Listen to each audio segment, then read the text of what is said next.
I would like to welcome you all here tonight, and for the first time, I would like the people of Iffin to put their hands together and give a great round of applause in our cost community right here.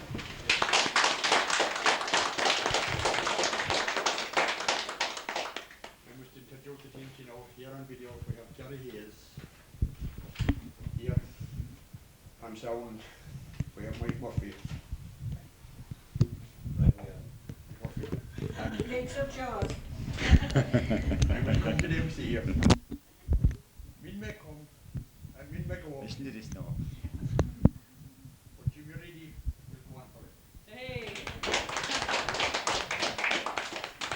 Without further ado, over to you.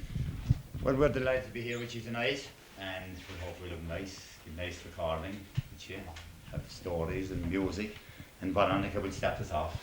We'll get her recording there. We'll do a few words with her after then. She does a bit of adjudicating things. And if someone can come on with a song after that then, and we'll tell you as we go along.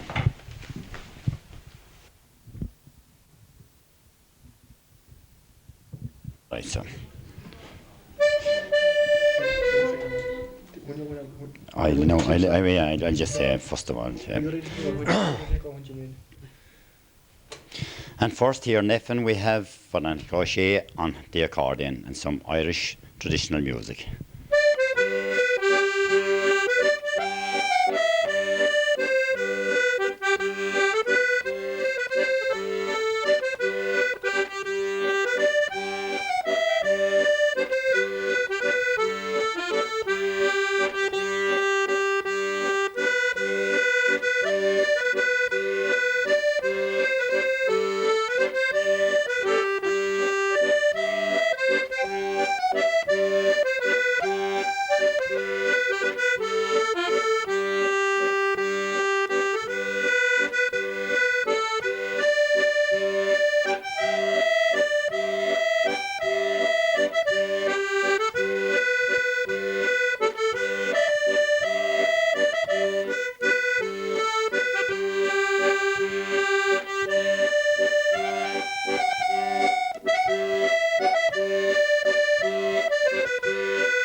My lovely Rosa Clare.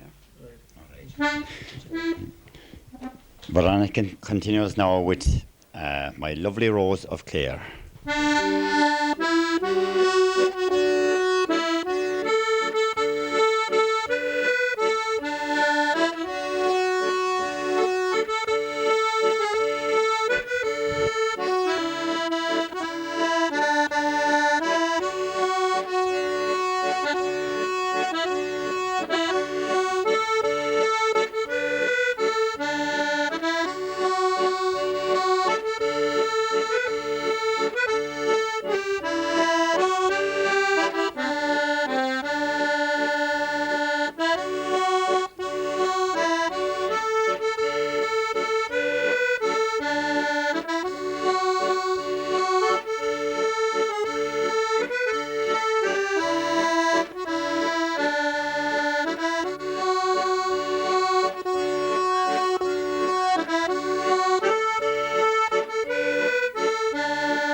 Was playing that lovely music for you, and a very musical lady. She's a former Mallow lady, and Veronica, I believe you're an adjudicator as well. That's right, yes, that's right, Jim. What type of, is it music you? General, everything in general. Dancing, music, recitation, half sets, you know, the Irish dancing and everything. And where, you know, what type of competitions? Scoring an oak, all scoring an oak. You know. And how did it come about? How did you get going in this business? Well, I was qualified in Mallow when I was there, and I was taught by the nuns actually in the Mercy Convent, and I just went along from there, you know. Was there some special course you had to do to qualify you for the job? Not really, no. I was trained in general for everything, and I carried on from there, you know. How did it happen the first time someone came along and asked you, would you do it? They did. Martin Condon and Kevnes came along to me and asked me to know would I do it for the Charleville, and I did it, and I was called back every year to do it after that. Is it at local level, or have you done North Cork? I have done North Cork as well, yes. I have, yeah. Is North Cork the biggest place you've been? Well, I adjudicated the one in Mourneabbey, the finals of the Scorn and Og in Mourneabbey. And now, have you set rules? What do you look for certain aspects of a player or a singer? Well, you get the nervous type of person, you know, they could be quite good, but if they're shaking and over and heather, you know, you just have to be standing still, we'll say, for competitions like that, you know. You have certain categories, I suppose. That's right. So many points for... Oh, so many points out of 20, you know. And how many different types of presentation and music and... Oh, yes, the presentation means everything. Does it? It does, yes. Is it as important nearly as it is very the important. Musician itself? It is very important, yes, it is. And you do a few days every year? I do, yes. Mostly from November until January. You know, that's the main time they do the Scorn and Og. And you played a bit of music as well then? Oh, I do, yes. I play the organ in the church here in Neffin, which I'm proud to be able to do. And we have a lovely choir.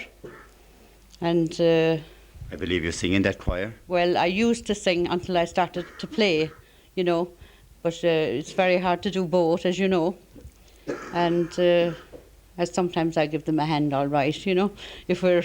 Sometimes we're lacking in the choir, you know. And you fill in the gap. That's right. You know. And do you ever sing solo now in the choir? Would you ever have a solo part for a ceremony? No. Would you not? No, we don't.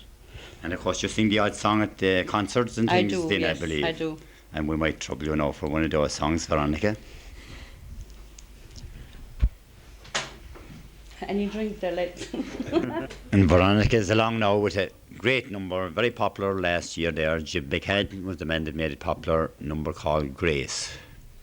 As we gathered in the chapel here in old Kilmainham jail, I think about these past few weeks.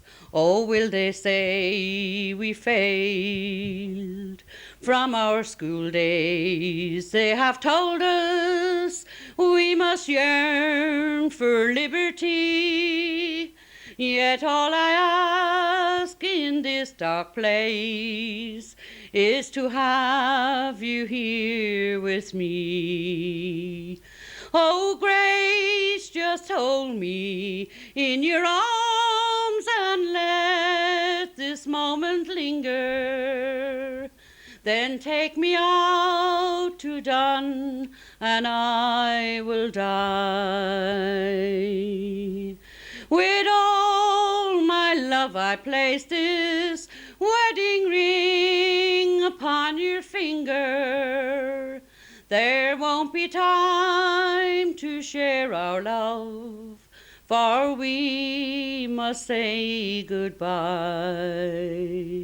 Now I know it's hard for you, my love, to ever understand the love I have for these brave men, my love for this dear land.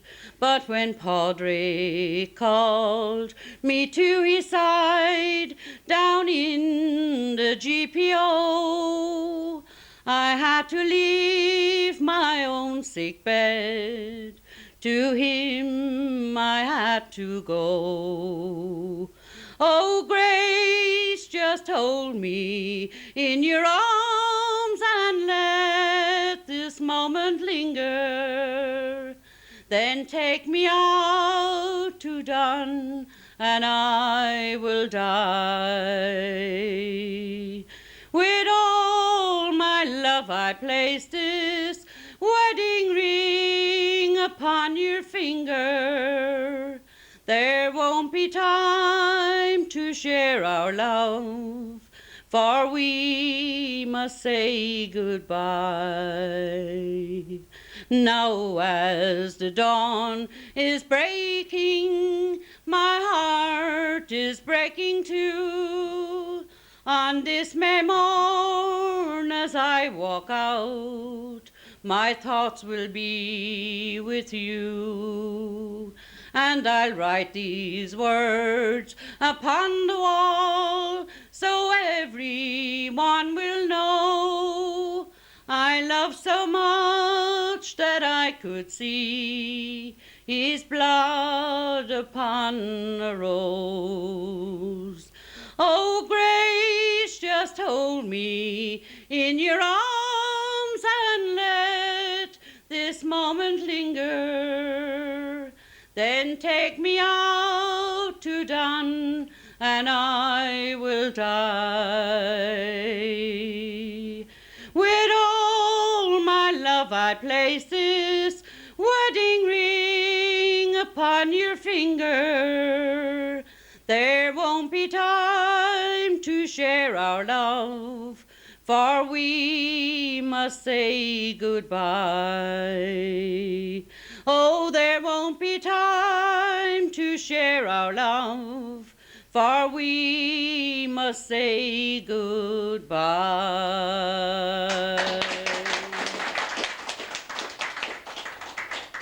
Oh, thank you, Jim. David O'Brien, and he was a member of the Muintir na Tíre. David, you're welcome along. Thank you very much. Is it long enough in the Muintir na Tíre?